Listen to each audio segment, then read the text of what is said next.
Hey guys, it's Emily, and today we are going to be discussing my favorite books of 2020. 2020 I don't think went as anyone expected. It had a lot of turns. It was my grad year this year, so grad didn't necessarily look exactly how I always had pictured it to look, so was interesting. There was a lot of bad parts that happened this year and a lot of bad things that happened to multiple people, and it's just been a crap year for mostly everyone. But there were a lot of positives as well, I feel like, that did happen this year, such as the fact that I read a lot of amazing books that today I'm going to be sharing with you. I originally had a goal at the beginning of the year to read 60 books, and I then later changed that to 100 books, and in total I ended up reading 90 books, so I surpassed my original goal by 30 books, which is wonderful, but I did hit a reading slump at the end of the year, so I didn't quite get to the 100, and I don't think I'm going to. I have 12 books to share with you today. One of these books I gave a 4.5, which is the 12th one, and the rest are all books that I gave 5 stars, or I have since up to a 5 stars since I last told you I gave it a 4.5 or something. So without further ado, let's jump into this video. So the first book we have on this list is Spoiler Alert by Olivia Dade, which I think is my most recent read. I read this book very recently in my last reading vlog. I absolutely adored it. This book follows this girl and this guy, and this girl, she writes fan fiction for this TV series. I think it was also a book series as well. And she meets this guy online, and they have kind of become helping each other with their fan fictions, and they've become friends through that. But what the main character doesn't know is the guy that she's talking to is one of the lead actors on the TV show and is a part of the ship that she writes fan fiction for. And so the two don't know what each other looks like, and they've never spoken on the phone or anything like that. They just know each other's usernames. So April, she ends up posting a picture online of a cosplay of herself, and she's plus size, and so some people start body shaming her and hating on her, which isn't okay. And Marcus sees this, and he decides to ask her on a date, not knowing she's the girl that he's been also talking to online. And the story kind of just goes from there. This just sounds like everything I'd love in a book. It's very much similar to Cinder and Ella by Kelly Oram, so if you haven't read that book, you should. That's my favorite book of all time. So once I heard the plot of this, I'm I have to pick it up. It's friends to lovers, but they don't know they're friends to lovers, and fandom culture. That's all I need in a book. It was so fluffy and cute, and I just really loved the romance that developed. At first I was a little bit unsure because he was asking her on a date right away. I'm this might move a bit faster than I'd like, but then because I'm they don't know that they've been talking to each other. I don't know, but it was just super cute and adorable, and I just found myself gushing over this book a lot, and it has helped bring me out of my reading slump a bit and has made me excited to read again.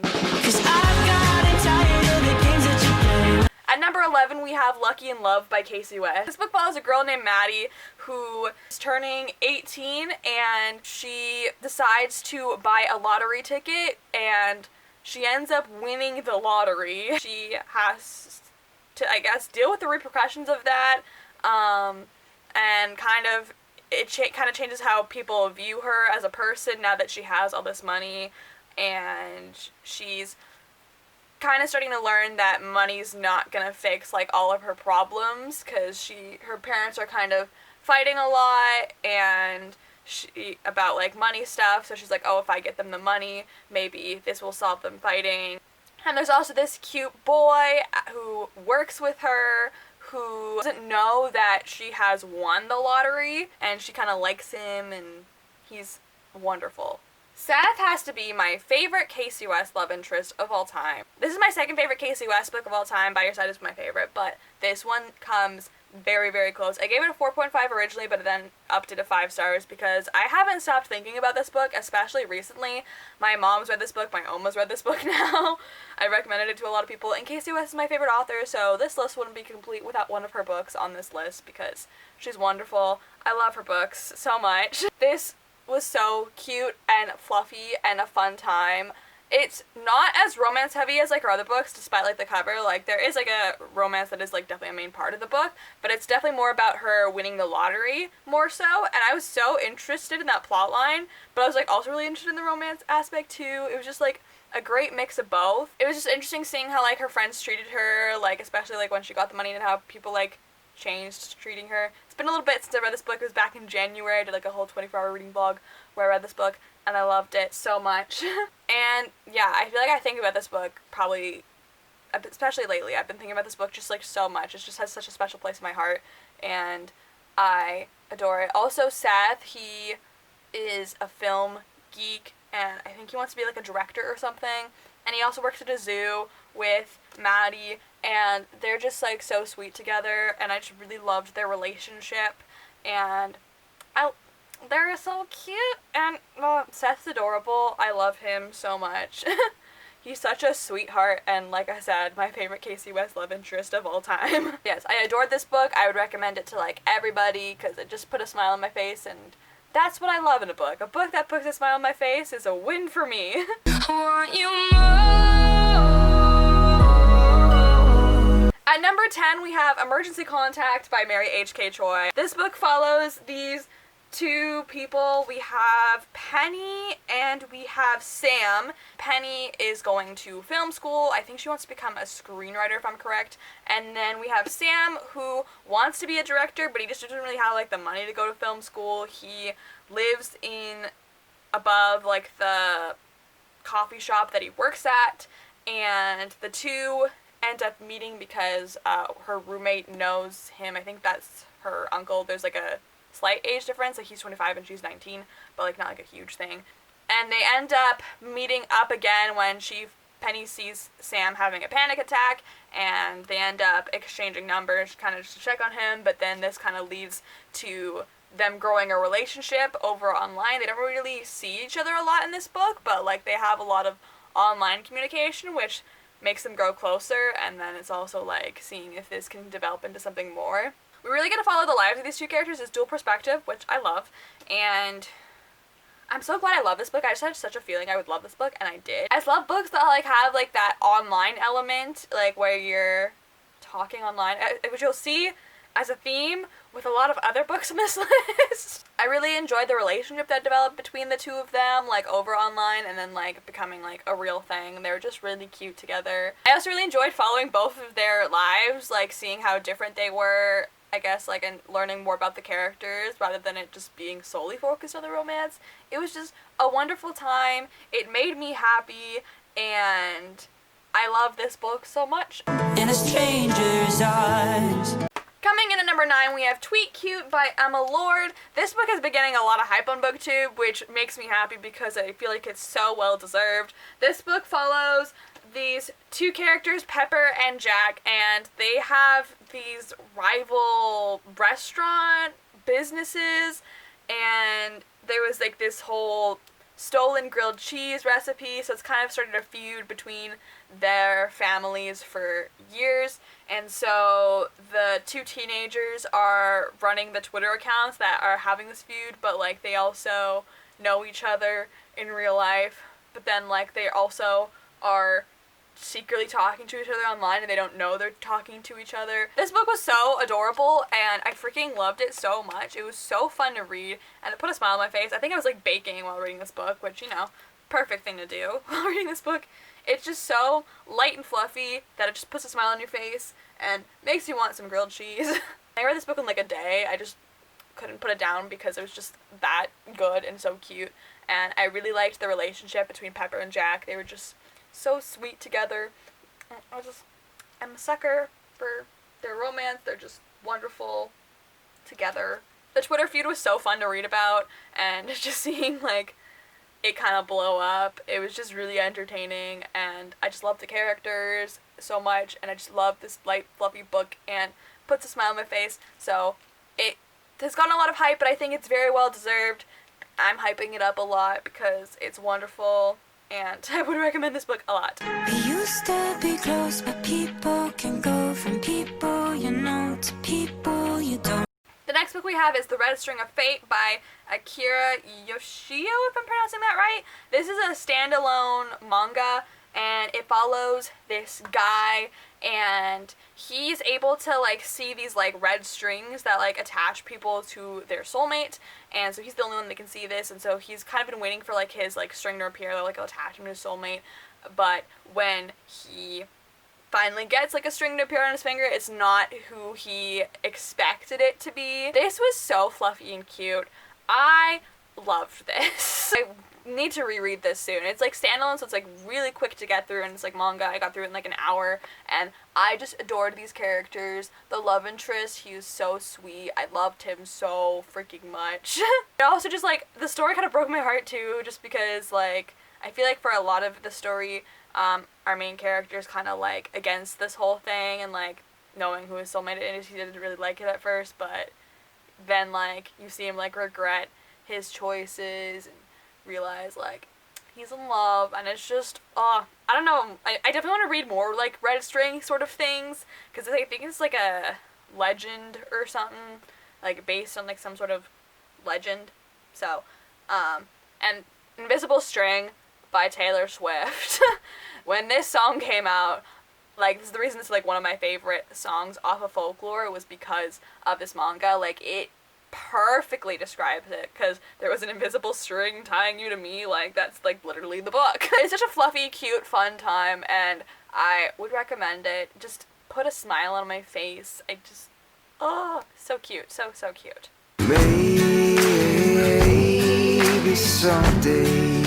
At number 7, we have Maybe Someday by Colleen Hoover. I read this during week where I accidentally read a bunch of guilty pleasure books, and this was a big guilty pleasure. I adored this. This book follows a girl named Sydney and a guy named Ridge. Sydney and Ridge, I believe, are neighbors, and Ridge is playing guitar on his balcony, and Sydney has kind of come up with, like, lyrics to, like, the songs that he plays, and so Sydney ends up getting cheated on by her boyfriend who's cheating on her with her best friend, so not a great situation. Ridge kind of ends up helping her, so she ends up, like, moving in with him and, like, his other roommates, and the story just goes from there, and the two of them end up writing songs together, and there's actually, like, an actual album where you can literally hear their songs, like, they were recorded, and I love it so much. My favorite song from the album 100% is the song, like, the title of the book, Maybe Someday. That's just the best song. I think it definitely describes the relationship, like, perfectly, and it's so cute. It's such a, like, it's such a great song. I've listened to that song, like, so much time. I don't listen to the other songs as much, but that song, I love it. This book does have cheating in it, so definitely do be aware of that going into it. That's not something I necessarily would rate a book lower for. I do realize that's not, like, problematic. I would have rather it didn't have cheating. I just love the rest of this book so much that, like, I kind of did overlook that a little bit, because this just book made me feel so happy while I was reading it, and I really cared about both of the characters a lot. Also, there's deaf rep in here. Ridge is deaf, so that was interesting to read about. And I just really liked the way that him and Sydney connected. They were just, like, so cute together, and, like, I remember hearing about this book years ago, and I'm like, that sounds like something I'm gonna love, and sure enough, I just have this instinct, I don't know what it is, but I was right about that, and I finally picked it up after so long, and it was just such a cute time. I adored this book so much. I need to read the sequel. I still haven't read it yet. I know there was, like, a novella, which I have no interest in reading, because it sounds very similar to Finding Cinderella, which I did not like at all, and that was the first Colleen Hoover I read. So, was a bit skeptical going into this, because I wasn't sure if Colleen Hoover would be someone that I would like, but I loved this book, so I think I will pick up more of her books, because of how much I love this one, but I'm just going to be wary going into them, kind of seeing which sounds interesting. If you have any Colleen Hoover recommendations, let me know down below, because I'm definitely interested in picking up more of her books at some point. I just really liked how they connected over music, and just how they connected with one another, and, like, how they were kind of, like, friends at first, and just, like, it develops into something more, like, their songwriting stuff. Their songwriting together was, like, also so cute. This book, just, like, whenever I think about it, it just makes me feel so happy. It kind of reminds me, I think probably because of the whole cheating thing, it kind of gave me Anna and the French Kiss vibes, but it kind of just, like, necessarily, like, when I was reading this book, like, I kind of felt like the exact same way I felt when I read Anna and the French Kiss, like, so many years ago. So, I love this book so much, and it was a good time. At number 6, we have Adorkable by Cookie Graham. This is another book that I did read in my vlog where I just got back into reading. So I read this book very recently, and this is a book that got recommended to me on Goodreads. It came up and sounded like my perfect book, and essentially it was. This book follows this girl named Sally, and she is constantly being set up by her best friend and her mom, and she's never had a boyfriend, and she kind of is getting really frustrated being set up because she's like, if I want a boyfriend, I'm gonna go out and find a boyfriend, okay? Like, you don't need to set me up with all these people. And after one night when things kind of get taken, like, too far, she ends up asking her best friend, Bex, to fake date her and be her fake boyfriend. But the thing is that Sally also kind of does have a crush on Bex, which is partly the reason why she's not dating any of these other guys that she's been set up with. I've never read like a fake dating best friend story, and I've definitely been on the lookout for more. I did find another one that's kind of a fake dating best friends to lovers story. So like, fake dating is one of my favorite tropes, but like, you're adding friends to lovers into it is just like a whole other element of amazingness. There's also some fandom culture stuff in here because Sally is like a huge nerd, and then Bex is kind of more of like a jock character, but like they're just like really close. They've just been friends forever, and it's just like the cutest thing. I also find it really interesting because I feel like with most fake dating books, like they're like, oh, we're like just pretending to be in a relationship, and there's kind of some other motive behind it or whatever. And like, yes, there's like other motives, but like usually they don't already have feelings for the person they're fake dating. So this was kind of like a twist on that because it was really interesting because like Sally at the beginning of the book, or like whenever they started fake dating, like she already had feelings for him, which was really interesting. And yes, like there were some like cringy parts in this book, and there was definitely some things that it kind of, you know, they weren't the best, but I just kind of, again, it's something I just adored this book so much. It put a smile on my face and just made me feel all sorts of happy feelings. So I adored this. It's just wonderful, so cute, and I would recommend because I love friends to lovers, adorable romances just like this. So this was so great. Speaking of friends to lovers, at number 5 we have Begonia by Maria Devana Headley. This isn't necessarily like friends to lovers isn't the forefront of this book, but there is a friends to lovers ship in this book, and is it my favorite? I don't know. It's one of my favorites. In this story, we follow this girl named Azza, and she was born with this rare illness. She's like a feather in her lung, which she discovers later, but she's been born with this like rare breathing illness, and it's so rare, like they literally named the disease after her. And she ends up starting to see this like flying ship in the sky. Basically, that's all you really need to know. The story goes from there. And there's also a really cute friends to lovers ship between her and her best friend Jason, and they're just so soft and sweet. And he's like also like kind of helping her out with like figuring out this like about the ship in the sky. That's all you need to know. That's besides that, this book I read for my friends to lovers video, and I fell in love with these characters and this story. It's so freaking weird. Definitely the weirdest book I've ever read, but like also one of the most well-written books I've ever read because it's so creative and it's so unique and it's so out there that I just like loved it so much. Like, I'm like, how the heck did you just come up with this? Like, I will say, yes, it's definitely weird, so be aware of that going into it. If you don't really like things that kind of are very different from like the normal things you read about, maybe don't pick this up. I don't know if you'll appreciate it as much, but if you're like willing to step outside your comfort zone and want something that's like different than anything you've ever read, pick this up. The friends to lovers ship in this book is like one of the most well-written ships I've like ever read about in my life. I am convinced these characters are like actual soulmates. Like, there's not like a soulmate thing in this book. Like, there's not like a mention of that, but I'm personally convinced they are meant to be together, and there's no other way about it. Like, that they're meant to be, and that's it. That's all. There's no one else. There's no competition. It's just her and Jason, and they're meant to be.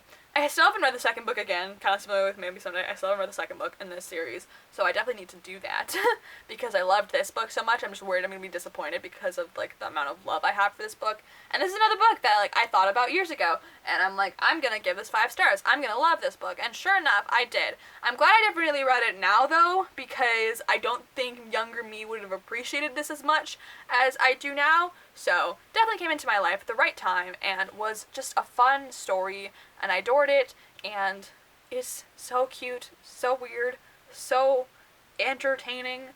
Loved it.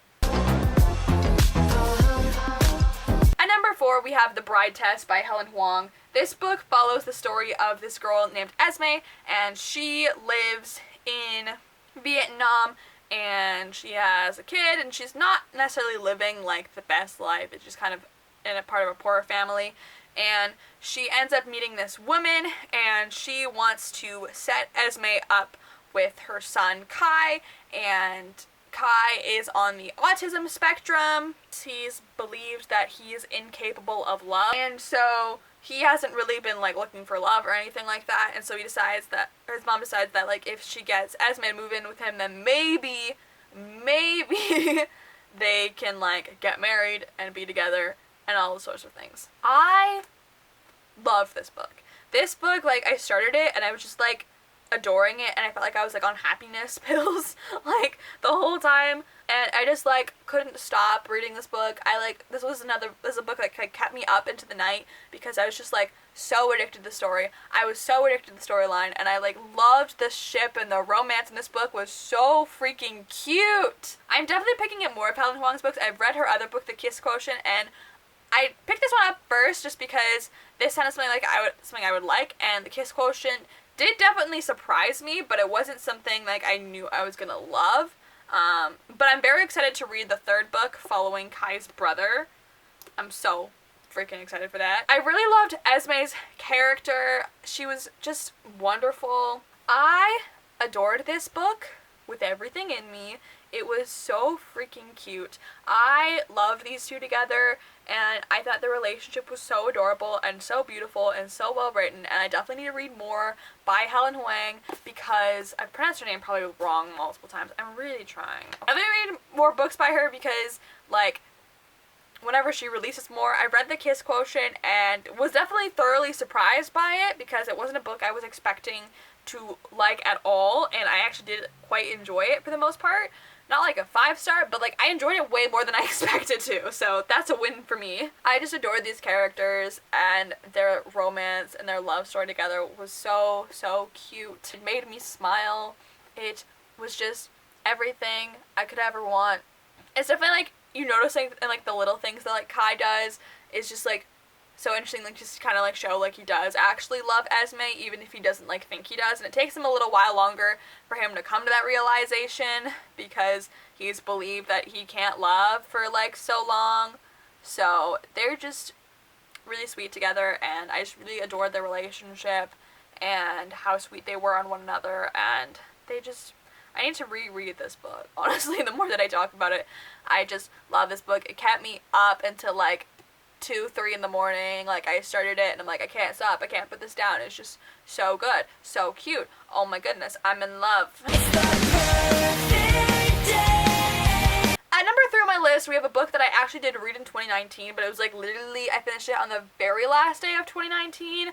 This book, I originally have a 4.5, but after reading it, I couldn't stop thinking about this book, and it was just, like, constantly on my mind. So sometimes I'm like that. I give books 4.5s to begin with, and I'm like, if I keep thinking about these books and, like, they make a really good impression on me, I will bump them up to a 5, and that is what happened with this book. Like, I couldn't stop thinking about this book and how much I love this book, and that, sure enough, is Take a Bow by Elizabeth Gilbert. It's just, like, such a fun story. We follow these 4 different characters at this creative arts school. So we have M, who is this songwriter, but she's, like, really shy, and she doesn't, like, has stage fright, so she doesn't, like, perform or sing or anything like that. She writes song for her band and her best friend Sophie, and Sophie's another character we follow, and she's just straight up trash.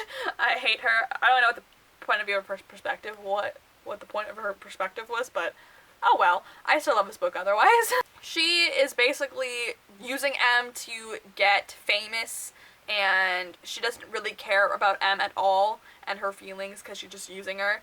And then we have Carter, who was probably my favorite character in this book, and he is dating Sophie, and he is an actor, and he has been acting for like his whole life or a long time, but he's starting to realize that acting isn't necessarily what he actually wants to do, and he's passionate about other things, and so he's kind of trying to discover like what that is and stuff. So he was so fun to read about. I don't know why, but I just like completely fell in love with his character, and like Hard Eyes, I loved him so much. We have Ethan, who has been going through a lot.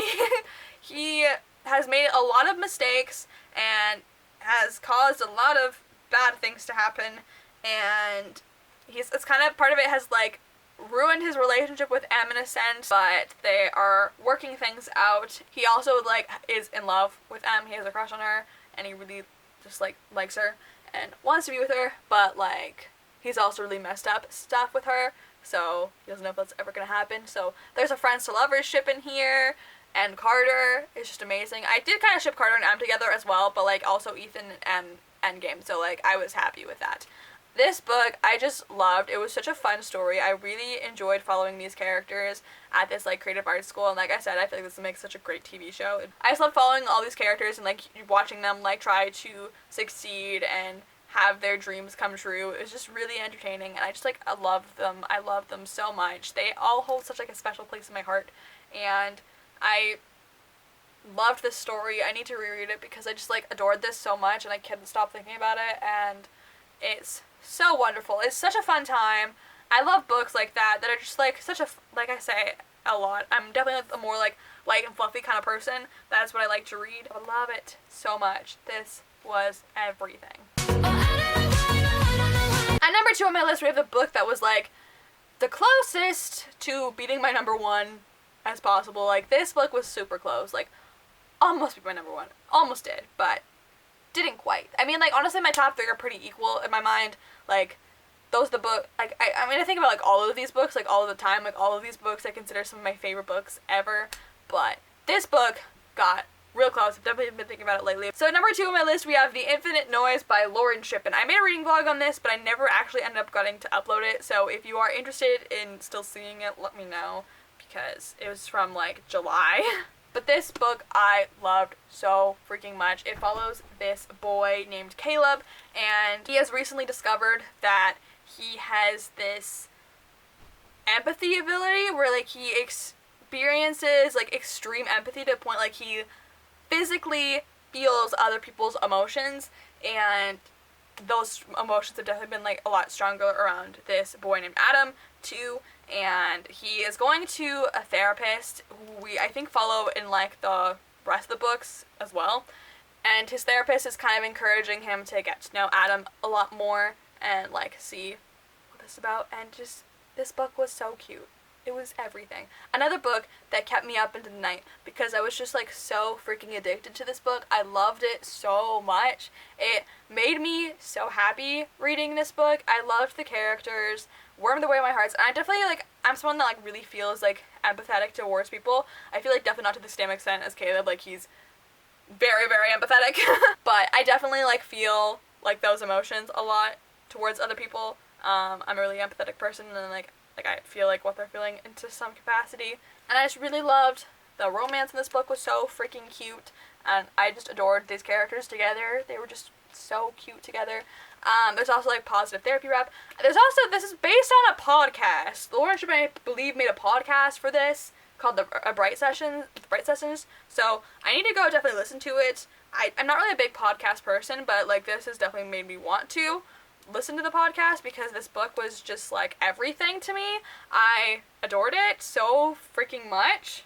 The characters were just like so cute together, and I just loved them getting to know each other and like becoming friends and just something more, and just, and then like the empathy thing was just like such like a cool thing. It definitely feels like definitely more contemporary, but it has like this like whole like slightly fantasy science fiction sort of element to it, so with the whole empathy thing, and it's really entertaining to read about, and like how Caleb like literally feels other people's emotions. That does come with a warning though, that like sometimes their points of view can sound slightly similar, but I feel like in a sense that it does make sense. Like I can definitely tell like the different characters, but like when you're reading from Caleb's point of view and he's feeling like Adam's emotions, like it might be in a similar way that Adam would describe it, just because like he's literally feeling Adam's emotions. This book, I just never wanted it to end. It just made me so happy. I wish the second book did follow them again, because I would be happy to see them again, but it takes place before the events of this one, but I'm going to read that one too. I'm going to read the rest of the books, and I'm definitely going to need to pick up the Bright Sessions podcast, because this was wonderful,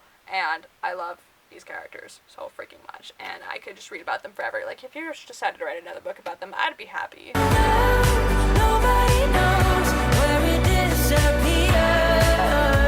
And now we've hit my number one favorite book of the year, one of my new favorite books of all time. Have you guessed what it is? I don't know. I ironically read, like, a book I hated in the same week, but my favorite book of the year is These Broken Stars by Amy Kaufman and Megan Sooner. Took me so long to freaking get on the hype train for this book. I don't know what it was and why it took me forever. Originally, I had DNF'd this book. I read this back, I think I did pick it up actually originally back in 2017, or maybe 2016, maybe it's 2016. But I was just like, struggling to read it physically.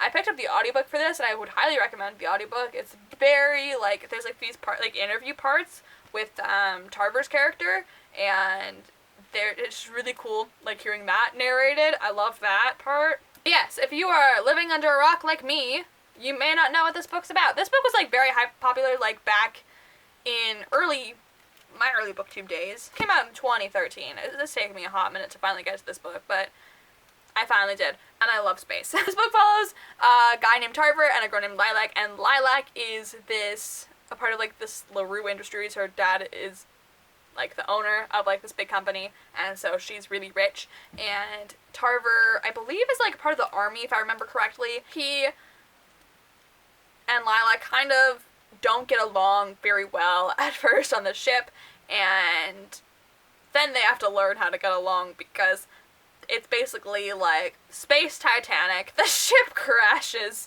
and these two are like the only people who end up like really making it out alive, and they crash land on a planet where they're the only two people on this entire planet, and it gets weird, but like a good kind of weird. My mom was like, this is really weird, but I'm like, no, but I loved the weirdness. I loved how weird this book got. The love story between Lilac and Tarver is everything. I adore them together.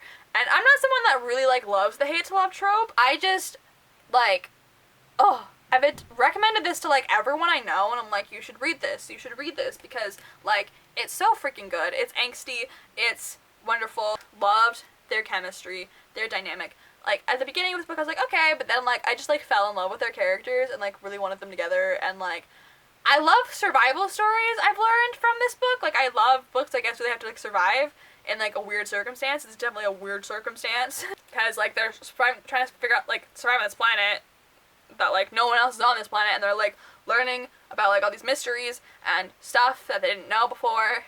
Their characters, like, just the way, like, they grew together and, like, they love one another, and, like, their love story just, like, broke me. And especially the last book kind of breaking me. I haven't finished that one yet, but it's, like, I mean, making me mad, but also breaking me at the same time. So, like, these two characters just together, their chemistry, their romance is, like, just beautiful. Loved it. The science fiction, space element, beautiful, wonderful, completely, like, perfectly well executed.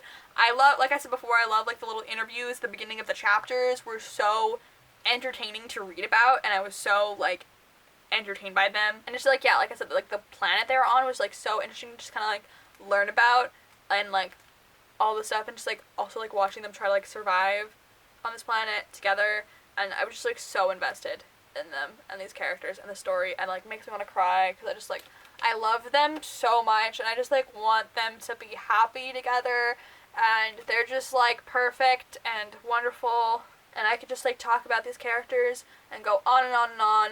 I don't know if you want me to do that, but this book just, like, was everything to me.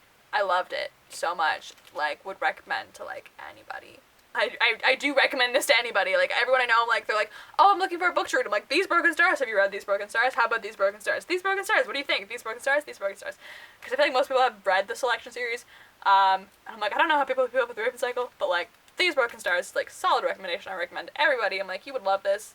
please read it. Read it. Read it. Read it. So, I love this book. So, that is that. Yeah. So that was my top 12 favorite books of the year. I'm gonna pose for the thumbnail. So I hope you guys enjoyed this video. If you did, be sure to give it a big fat thumbs up and subscribe if you want to see more of this lovely face, and I'll talk to y'all soon with a new video. And bye!